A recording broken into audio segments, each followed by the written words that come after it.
Welcome to DBMS class. Today we are going to discuss about the ER data model. So ER data model was developed by the Peter Chen in the year of 1976, and it facilitates the database design by allowing the specification of an enterprise schema that represents the overall structure of the database. So this ER data model facilitates the database design by allowing the specification of enterprise schema, that is overall structure of a database that represents the overall structure of a database. So this model is based on the view of real world, so that consists of objects called as an entities and a relationship among the entity sets. So the component of ER data model is the ER diagram, so which is used to visually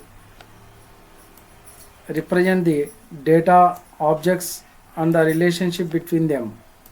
So totally ER data model is used to represent the overall structure of a database, and this overall structure of a database contains the database objects and the relationship between the database objects, that is entity sets and the relationship between the entity sets. So that is the structure of a database is represented by using a diagram that is called ER diagram.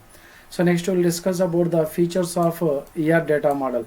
So ER diagrams are used for representing ER data model and can be easily converted into relations in relational data model.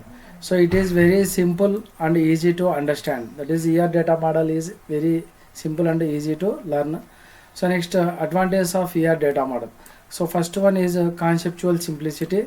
So conceptual simplicity means the entity sets and the relationship between the entity sets are easily represented by using the diagram. So the concepts are easy to understand. So next one, visual representation. So visual representation means is nothing but a graphical representation. So by using the diagrams we can represent the entire structure of the database. So next, the ER data model is used as a effective communication tool. So this ER data model can be used as a communication tool between the database designers and the database developers. So next, it is integrated with the relational data model. So next, disadvantage of ER data model. First one is it is a popular for high level design. So it is only used for high level design and does not give the idea for designing at low level, and it is known there is no industry standards are available. So there is no industry standards are available to draw the ER diagrams. So limited relationships are represented in ER diagrams. So next, we'll discuss about the building blocks of ER diagram. So ER diagram mainly contains three components, that is entity sets and relationship sets and attributes.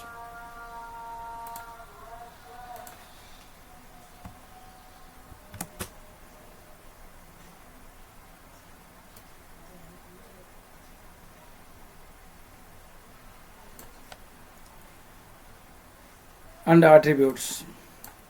So first of all, we'll discuss about the entity set. Set means collection.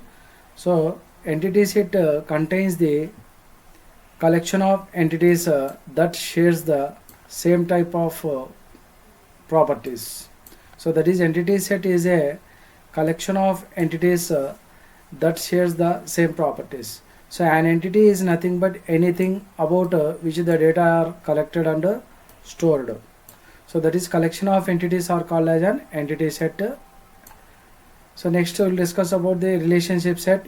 So relationship set means a collection of relationships of the same type. So next, attributes. An attribute is nothing but a characteristics or properties of an entity. So an entity is represented by a set of attributes. So next, symbols used in ER diagram. So a entity can be represented by using a rectangular box, that is a strong entity set, and a weak entity set is represented by the double line rectangular box, and a single valued attribute is represented by this oval symbol, and primary key attribute is represented by this like this, and a derived attribute is represented by dotted oval symbol, and here the relationship set is represented by diamond symbol, and the relationship between the strong entity set and weak entity set is represented by double line diamond symbol, and the higher level entity sets and lower level entity sets are linked by using a easier relationship. So the total generalization specialization between the higher level entity sets and lower level entity sets are related by using this easier relationship. And the next, disjoint and overlapping relationship is also represented by easier relationship.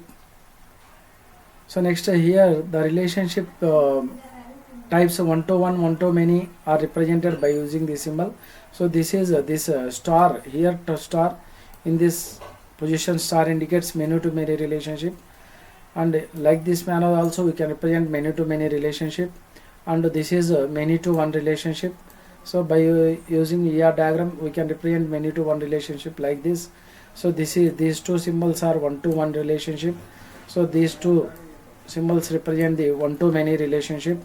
So next, observe the ER diagram for banking enterprise. So generally banking sector contains the customers and loans, payments and employees, accounts. So the customer having accounts, account may be a saving account and a checking account, and a saving account having a interest rate, and a checking account having a overdraft amount. So account is located in specific branch, so that is the relationship between account and branch is termed as account and branch. So the relationship between the customer and loan, customer and account is referred to as a deposit relationship, and customer employee relationship is treated as a customer banker, and a customer entity set having a relationship within the same entity set called as a unary relationship. And here loan and branch relationship is called as a loan and branch, and the relationship between the loan and payment is called as a loan and payment, and each entity set having different attributes. For example, if you are taking customer ID, so customer entity set having customer ID, customer name, street, city and pin code, and employee entity set having employee ID, employee name, dependent name, the employment length, start date and telephone number. And at the same time the loan entity set having loan number and amount, payment entity set having payment number and payment amount and date, and account entity set having account number and balance, and branch entity set having branch ID, branch name, branch city and assets. So okay, thank you. This is regarding ER diagrams. So totally ER diagrams are used to represent the overall structure of the database, so diagrammatically, and this is can be used to develop the databases physically within the database management system. Okay, thank you.